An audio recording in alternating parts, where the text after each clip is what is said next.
What does an inverter do? Okay, so I'm going to talk to you about an inverter. I've got myself an inverter in here just because obviously when you're not hooked up and you need 240, you've got this to rely on. So it's in there at the moment. It's kind of the way I've kind of boxed it all in. It's just made it like onto a shelf. If I go back up to here, so there's two plug sockets on this one.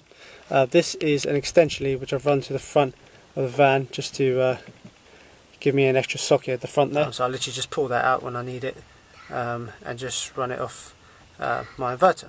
So if I turn it on, so there it's on there.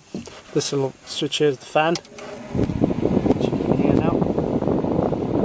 It's a 3000 watt inverter, pretty powerful stuff. There's nothing, I mean, apart from silly things like heaters and microwaves and stuff like that, which are high wattage, you don't want to be running stuff like that. But if you do some research, you can find out. You want to kind of look at what you want to run, work it all out, and then find out what power inverter you need. So that's kind of what I did. Looked at all the stuff I wanted to run, and then bought this one. Got this booklet which came with it, and obviously what sold it for me was all the women with it, not. But yeah, it's not a very good picture.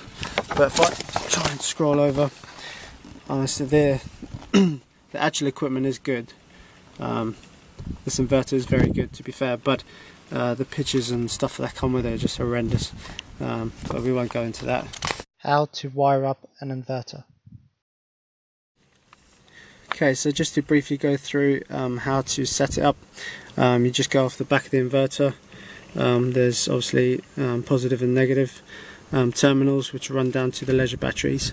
If I show you my leisure batteries, right, so a bit more complicated because I have two which are set up in parallel, so I can get longer amp hours. They're still the same currents, are still 12 volt, but if you look at the back, you can see one of the cables coming down, which is coming from the back of the inverter. On the other side, if I get around that clip, there you go, you can see them both coming down. So one's coming down, ignore the colour of the cables, one's obviously positive, one's negative.